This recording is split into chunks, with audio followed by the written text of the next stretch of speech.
Well, good morning, Kyle. Welcome to the show. Good to be with you, Rebecca. So, I always love it when I get messages like the one I got from you. And you had reached out prior to knowing if your festival was the winner. So now that we know you were, not only were you the winner, but the festival just happened last week. So why don't you maybe start there? Start telling us about the contest that you were a part of, and then we'll get into the festival itself. Yeah, absolutely. The Norburn Soybean Festival was up for a big award this year. Cenex gas stations have put together a contest known as the Hometown Throwdown, and they were looking for the best hometown festival in the United States. And out of 500 entries, the Norburn Soybean Festival came out tops. That's okay. So can we just pause there for a second? That's when you sent this to me and I went out and looked and I did vote. By the way, I voted for your festival. Well, much appreciated. Yeah, for sure. It was just really cool. I think at the time there were only three, right? There were three finalists.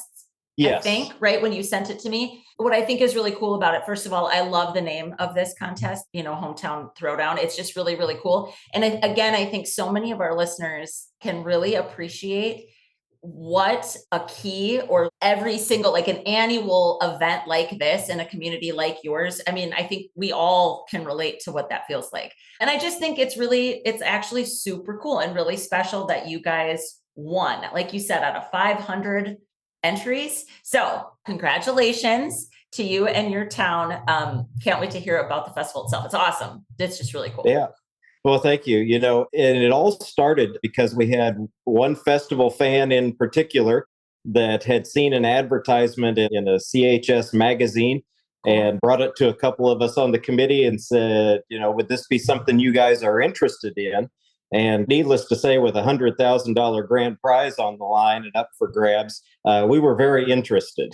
Yeah. Okay. So let's talk about the festival itself, because I'm curious, like if you had to submit a plan for what you're going to do with that money or so I'm super curious. Again, just big kudos, huge congratulations. Any small town, all the small towns listening to this, they're going to be like $100,000. Like that's phenomenal. Super stoked for you guys. And awesome. I can't say enough good about Cenex and the work they do locally in communities. I think that's really where they shine, especially with this competition. And as we've discussed here in Norburn, this is a once in a generation opportunity to invest in the future of the festival. For sure. Okay. So how about we start with Norburn? Tell me a bit about the town. How many people are in your community? Yeah, so Norburn is a farming community of about 700 people. We sit right along the Missouri River east of Kansas City, about an hour's drive. So needless to say, everybody kind of knows everybody around here. And what we pride ourselves on and what the festival I really think is a reflection of is community ties and the fact that folks, even if they, move away and move on to bigger cities or something like that, this is still that touch point, that connection that they have to where they grew up, and they do come back to make it an annual event. That's awesome. So what is the origin of the Soybean Festival and what happens? It's a multi-day event. So tell us a bit about what actually happens at the Norburn Soybean Festival. Yeah. So back in 1982 was the first soybean festival as we know it. We'd had other country fairs and that sort of stuff previous to that. But a group of individuals with our Norburn Lions Club came up with the idea of a way to not only build those community ties and forge those stronger bonds within the town and the greater area, but to also celebrate agriculture, because it is the number one industry here in the local area and in the state of Missouri as well. So for 40 plus years now, we've gotten together not only to celebrate soybeans, but the farmers that grow them and the lives that are touched by the agricultural economy. Yeah, fantastic. So what are some of the things that a person could expect at the festival? Our festival is 2.5 days. It kicks off on Thursday afternoon. Then that evening, we have our opening ceremonies. And that's really kind of a time to come together as a community and celebrate those that have gone above and beyond over the past year. That's when we have the coronation of King Soybean. Yes, I was hoping there was a King Soybean. I was going to ask. There is indeed a King Soybean. That's fantastic. And you're visiting with a former King Soybean, actually. I am really feeling quite privileged, and our listeners should be as well. Is there a crown? Do you actually get a crown? Do you get a scepter? I mean, what happens here, Kyle? There's a crown and a cape. We don't have a scepter, but Maybe next year. in years past, and it's a tradition that's kind of gone by the wayside just because of how hot it gets here in August sometimes. There is an 8-foot tall burlap soybean pod. And the tradition historically was King Soybean would be revealed during the parade on Saturday, and he would emerge from the giant soybean pod and be crowned at that time. I love it. That's wonderful. So just because I feel like we should give a shout out to who was this year's, I mean, our listeners, we won't know who this person is, but I want to give this person due credit. Who was this year's King Soybean? Yeah, absolutely. We were proud to crown Daniel Carpenter as our 2024 King Soybean. Daniel's been on our planning committee for several years now and is a farmer and a seed dealer here in the area, and really couldn't have picked a nicer guy. That's awesome. That's awesome. Okay, so that's Thursday night. You have the fest. Is you in your parade? You said your parade is on Saturday. The parade's on Saturday. Okay. Yes. Okay. So, what happens then? What else happens on the night of opening ceremonies? What else do you do? So we kind of term that as locals night. You know, with a lot of our festival goers coming from out of town. Thursday night really focuses in on the folks that are here local or might be staying with family over the weekend or something like that. And so there's a beer garden and karaoke and a washers tournament that raises money for a local charity, and just a lot of great events. But it's kind of low key just because we really want to kind of foster those reconnections and giving people an opportunity to visit without the music blaring in the background. Right. That's awesome. Then what happens on Friday? So Friday, we gear toward kids and families. And so that's when we have all of our traditional games that our volunteer fire department put on. So we have things like a soy coin hunt, where kids gather around, if you can imagine those plastic kiddie pools. We fill them with soybeans and then throw a bunch of gold dollars and half dollars and quarters and all kinds of change. And they have to go sifting through the soybeans to find their cash prizes. That is by far the biggest of the kids' events as far as turnout. I mean, they just love that. And then we also have a fruit and veggie derby where kids build cars out of nothing but fruits and vegetables. The only allowance for non-fruit or vegetable is the axles through the wheels. So that's usually like a dowel rod or a toothpick or something like that. And then they take down a Pinewood Derby track, and race. A lot of other traditional events like watermelon eating, pedal tractor pull is a big one as well. Right. And water balloons are always a big hit, in the afternoon when it starts to warm up. Sure. But in addition to that, the festival brings in giant inflatables like bounce houses and obstacle courses and jousting and that sort of stuff, axe throwing, laser tag, mini golf. And what's really neat about those is with the connections that we've built with our sponsors, all of those types of activities are absolutely free to families and kids that come out and enjoy the festival. So one question I wanted to ask, with the town of 700 people, how big of a draw around Norburn are you pulling in for this event? We'll draw crowds regularly. Those without a family connection anyway will travel in from as far away as Kansas City, which is 50 or 60 miles away. We do have a pretty good draw. We're looking to continue to build on that, obviously, as we kind of crow about being named the best festival. But as far as folks that have grown up here in Norburn and come back for the festival, they come all the way from New England and Washington State and just all over the country. Is that a weekend that you do school reunions, class reunions? There are a lot of class reunions that meet during that time too. It's just a natural fit. Yeah, for sure.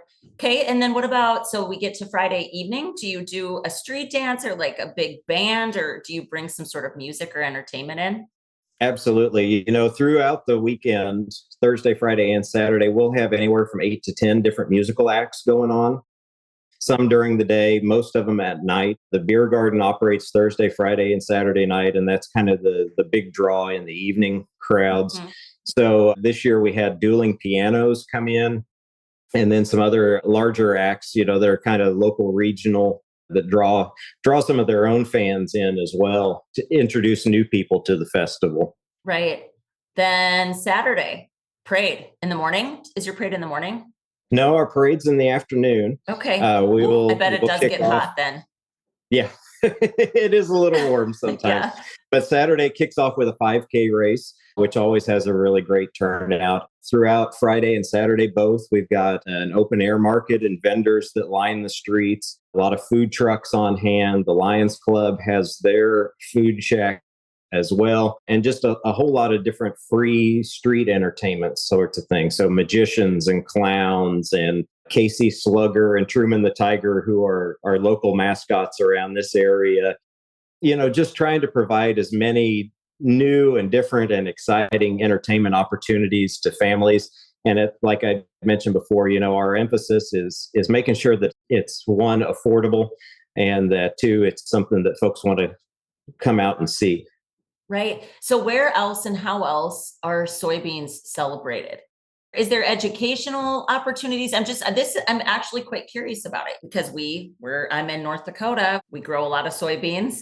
It's it's a common crop in our state. And I'm just wondering again how, what that tie is, because clearly it's called the Soybean Festival. So what else? What other ways do soybeans make an appearance? Right. The namesake, anyway, for the Soybean Festival came from the city seal here, which you might be able to see on my shirt. Norburn is the self-proclaimed soybean capital of the world. I like it, self-proclaimed. You haven't actually that hasn't been coined anywhere. We haven't outside of it yet. Yeah, no, I like it. I like it. You get to say what you want to be, Kyle. So yeah. I like and it. The history behind that was at the time that they came up with this designation, Norburn actually grew more soybeans per capita than anywhere else in the world. So, it's a legit title. Right. Yeah, that's impressive. Like I said, we've got things like the soy coin hunt and the coronation of King Soybean. But one of our great sponsors has been the Missouri Soybean Merchandising Council, which is the checkoff board here in the state. Sure. They come in, they cook up soy donuts for us. Cool. I was going to ask if you made interesting foods with soybeans, because I think that's an interesting opportunity and something people, again, it's not every day that you eat one. Yeah. And then we bring in MU University Extension, has a booth in our community center, and they'll do cooking demonstrations with soy. So they did some barbecue roasted soy nuts, I think, this year. Also provided those, free of charge for anybody that wanted to come out and try them. And like I said, we do kind of key in on soy. We have like the state extension agronomist and stuff come through and really give people an opportunity to kind of learn about soybeans that aren't familiar with it. Sure. And then we also have an Ag in the Classroom program put on by our County Farm Bureau that focuses in on that kind of 4 to 10-year-old range. And they'll have a milking cow demonstration, or they might have grain bin safety or different programs like that. Cool. Very cool. Okay. So then what else on Saturday?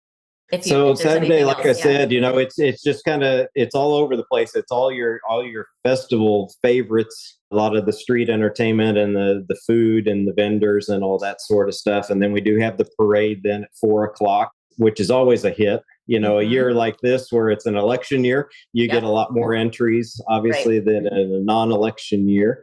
But then we kind of wrap up with bands in the evening. We've got the Lions Club does a pork chop dinner on Saturday night. They do a big fish fry on Friday night. And then we have our locally famous homegrown hometown ha-ha show, which closes out the night then on Saturday night. And please explain. Tell me more. So the ha-ha show, which I've actually been involved with for several years now, is kind of a showcase of local talent, loosely based off of old hee-haw episodes. So we tell a lot of corny jokes. We have some singers that come in and do a fantastic job trying to get kids involved as much as we can, because they always like to perform. So skits, jokes, singing, the whole 9 yards. And that's put on by one of our local philanthropic groups, and they use that money then for scholarships in the area. That's really cool. I love that. It reminds me when I was a kid, I remember our local community did a take on Hee Haw. Like, so I love that I was hoping that's what you were going to say, Kyle. I wasn't sure, but I remember that so fondly. That's really, really cool. And that's special and fun and a cool way to involve a lot of ages and a lot of ranges of talent. That's really neat. I love that. Yeah, absolutely. Okay, so tell me a bit more about this contest. So, what did you have to share with them? What did the application process look like? And then, like, what are honestly the plans for the prize money? Because that is an incredible amount of money. Now, I want to just say one of the things I'll ask, of course, and you don't have to share what it costs to put this festival on, but I know based on being a part of our summer celebrations, like all the stuff that you just named, there is significant price tag attached to those things. And you've already alluded to sponsors. And the fact that you want to get it all done for free, you really are getting a huge amount of support, financial support to make that possible. So I'll get into those details. I have questions about how you're organized, how you run it, all those things, because that's what people that want to do these kinds of things in their town, they don't start out like this necessarily, right? They start out at a smaller scale and they grow over time. But I think people are always curious how, especially a town of 700 people, that's not a very big community, Kyle. So I'll ask all of that, but I'm curious about the contest, what you had to do to apply, what you're going to do with the cash prize, all of that. Because it's just so awesome. So I mentioned, it all started with one guy bringing us an ad in a magazine, asking if we'd be interested in it. And we said, sure, let's go for it. In fact, our king soybean, Daniel Carpenter, was the one that received the ad first from this gentleman and shared it with me. And I said, let's go for it. Let's take the leap. Let's go all in. And so they had an application process whereby you could send in a photo or a video or just a text entry describing your event and kind of when it's held and a few background details. And I'm not the sort to kind of put forth just the minimum on something like this. So we decided to go ahead and we put together a video and everything. And mind you, this is like 2 days before the deadline. So right. I love that. And I don't have any video production background or anything like that. I'm doing it here on my iPad, and then filmed a bit outside in a spot where we've got a really neat kind of backdrop behind us that has the city seal and all. And really just kind of introduced the town and the community and what makes it so special, and threw in photos taken during the festival and that sort of stuff. Went on the website to upload it. And because we decided that we didn't want to share this right away, right? It's one of those things where it's a little scary to kind of put yourself out there and then, nothing comes of it. Right. So we were just going to go directly through their website. But it turns out that our video project was way too big to be uploaded through the website. So they're like, well, I guess we're going to have to kind of tell people what's going on now. And so we posted it on our Facebook page, which it's still up there if anybody's interested. Well, I was going to say, we'll make sure that we pull the link down and actually link right to it in the show notes so people can watch it.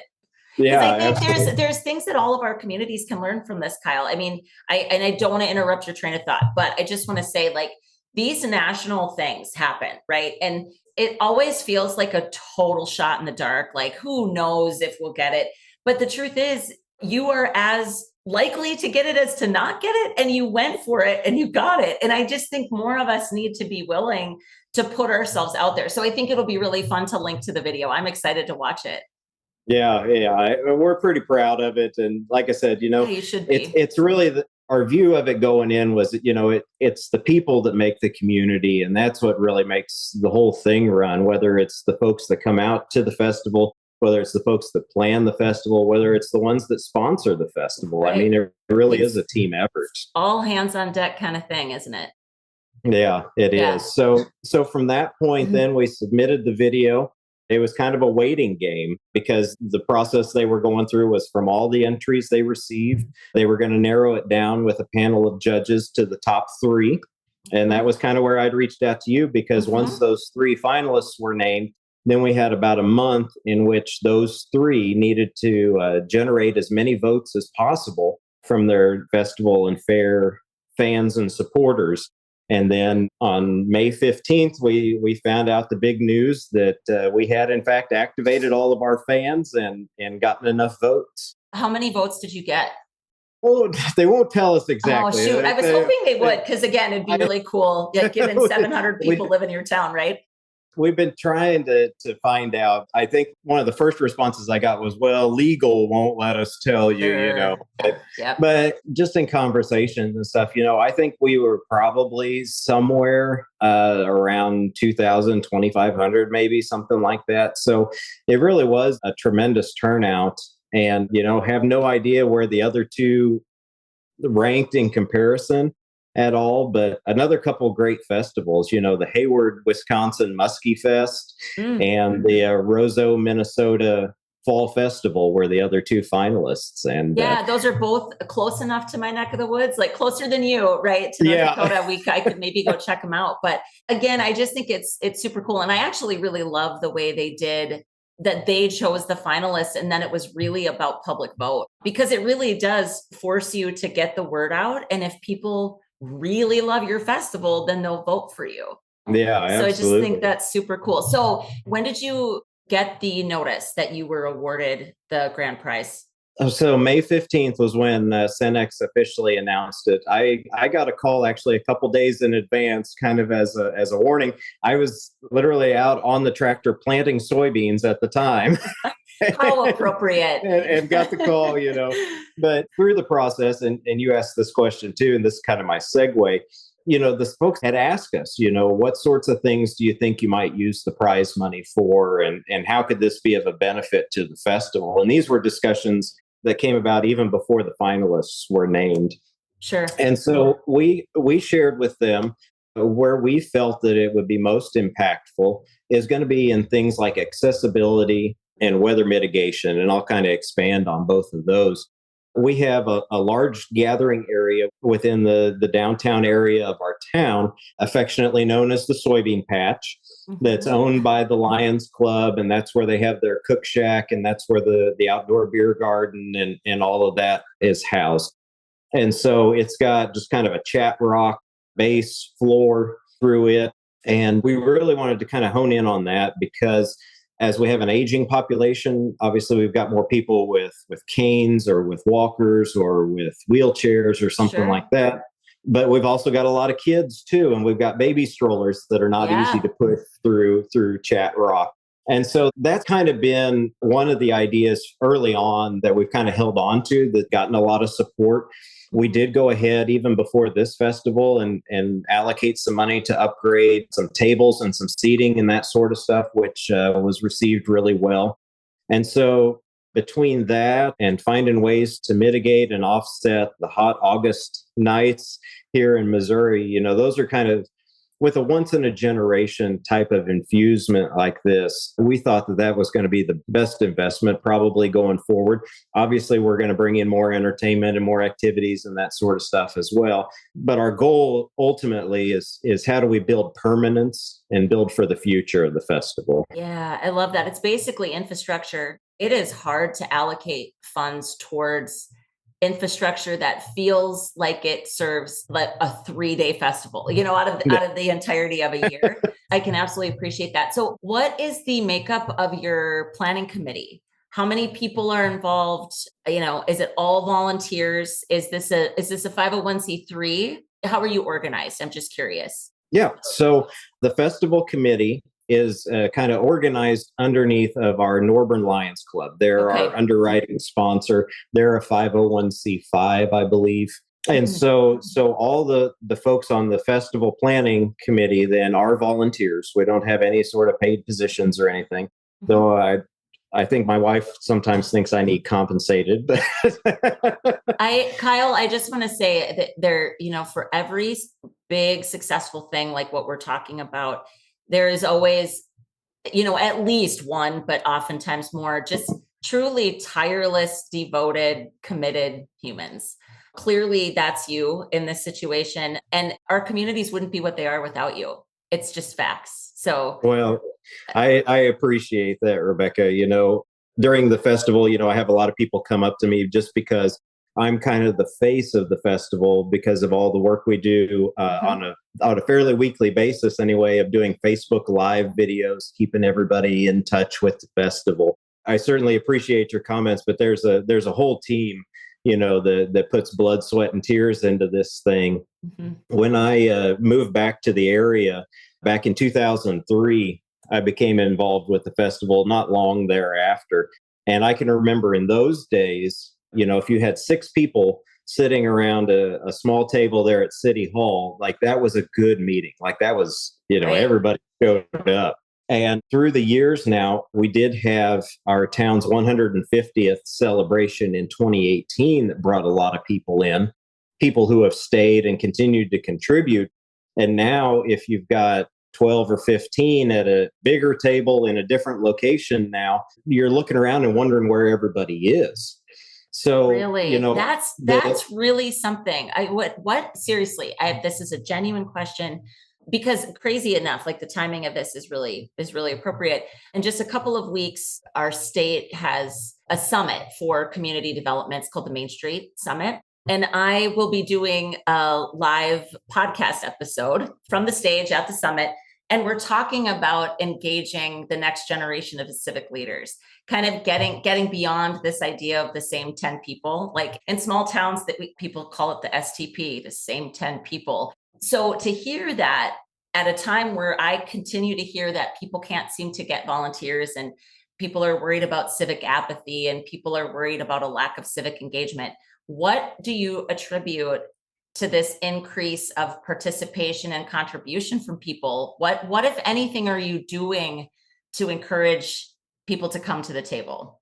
Yeah, I think we were a little outside the norm in that we did have such a big thing coming up, right? We had this 150th anniversary coming up. And at that time, I had a couple of individuals who had not previously been involved just came up to me and said, "Hey, this is something special. How can we do this?" And so that's when we had to really take a look and kind of revamp the whole model and really put forth more effort into soliciting sponsors, just because from a human capital point we just didn't have a lot of volunteers. And so if you want to continue to bring in and build events and activities, you got to hire it in and you've got to hire somebody to staff that sort of stuff.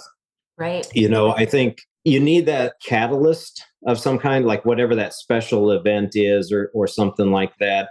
And you need to get out of your comfort zone and take that risk, like that first year, really blowing things up and making it a big deal. I think, it's a leap of faith for one to really kind of put it out there and hope that you generate excitement. Mhm. So, through the process, we've always tried to involve the community now in what we're doing as we're going through the planning process, as we're gauging feedback, on the back end of things. So I'd mentioned, we do the weekly festival Fridays. And so that's just an opportunity for me, the loudmouth of the festival, to get out there and just kind of shout from the rooftops, what's going on, what we've got planned, and to build excitement that way. And then on the back end of the festival, we're putting out a festival survey now where anybody can go on and they can give us their feedback, kind of rate the events that we had, throw out ideas, things they'd like to see. And I think all of that community focused energy and really honestly soliciting and listening to the input that's coming in has helped us continue to build. Obviously, it builds a rapport within the community. People start talking about the festival more than just July through August. We're talking about it year round now. Do you seriously do a festival Fridays every Friday all year round? I just did one this morning. I mean, we're a week past the last festival, and we're already running Festival Fridays, talking about Festival 25. Do you typically do that though? Like every single Friday? It's not every Friday, but probably 40 out of the 52 Fridays, I imagine. See, okay, that's incredible and bravo. Like kudos to you because it really is. I think this is a huge part of it. It's that continual engagement. Because the truth is, a festival of this size, like listening to all the stuff that you guys have planned, it's quite impressive. Again, I'm in a town of 1,800 people, and our annual celebration's awesome. We don't pack that much into 2.5 days. We don't. So the only way you can pull off the scope and the range of stuff that you're talking about is truly to be ensuring that people are thinking about it all the time. It can't just be the planning committee, and you can't just think about it for the 3 months leading up to it. Like, there's way too much to take on. So I think that is a huge testament to your commitment to it, and understanding too that people want to help. That's why I was so excited to tackle this topic at this summit in a couple of weeks, because I don't think it's that nobody cares. I don't think the reason we're not getting people to get involved is because people actually don't care. I just think we might need to approach the way we're engaging them differently and think about it differently. And you're literally tapping into the human need to get involved and the human need to know what's going on. So awesome. That's so awesome. I love it. Yeah, yeah. A lot of times, it's just the reason folks tell me they haven't been involved in the past is just simply no one's asked. Yeah, and so, right. And I think we as organizers sometimes think, well, we're going to be asking them to do a lot. I serve on boards where the running joke is, well, it's only 3 meetings a year, right? And then once you get into it, like there's something like every month. A lot of folks are more than open and really open to kind of a micro ask. If you want to come on and be part of the 12 months planning and leading up to this, that is fantastic. We will welcome you with open arms. And you don't have to even raise your hand. We'll give you a job, right? But there's a whole nother fleet of volunteers in the community that only make, maybe a 3-hour commitment during the festival. And that's great. I'm not downplaying that at all, but it's where they're at. It's what they're able to contribute. And a lot of them really appreciate, just being asked. Yeah, I love that. These are such important reminders for all of us, because that's just it. I think we just forget. I think we assume that if people wanted to help, they'd raise their hand. Some people do, and a lot of people will never raise their hand, but that doesn't mean they don't want to help. We have to be the ones to go out and encourage that. And I think micro asks are a really beautiful thing to consider too, because if people feel like it's going to be, like you said, if we say it's only a few meetings a year and then it turns into meeting every week and it feels like a lifetime appointment, that's not something that people can get their brains around. So I appreciate that. That's awesome. No, and like you mentioned, continuing to be out front and open and honest with how the festival's progressing throughout the year. You do put a face to the festival. It's not just a faceless committee somewhere. I have people reach out to me all the time whenever I may have a specific ask during a festival Friday that, hey, we're thinking about bringing this in, but we need volunteers in order to help staff it. Like who's willing to help? And you'll get, 1 or 2 people to kind of chip in and say, yeah, I think I could do that weekend. Yeah. How big, do you have a committee though that's fairly enduring? And if so, how big is that group of people? Yeah, so the festival committee as it is now, the ones that are there more or less for the full 12 months, we're probably 20 to 25, I would imagine. That's a huge group of people. And that's in addition then to the folks that are members of Lions Club, because kind of the delineation in there is Lions Club has their soybean patch cook shack and beer garden, and that's their big fundraiser for the year for all the projects that they do in the community. And then the festival committee then is kind of tasked with everything outside of the soybean patch, right? All the other activities and organizing those.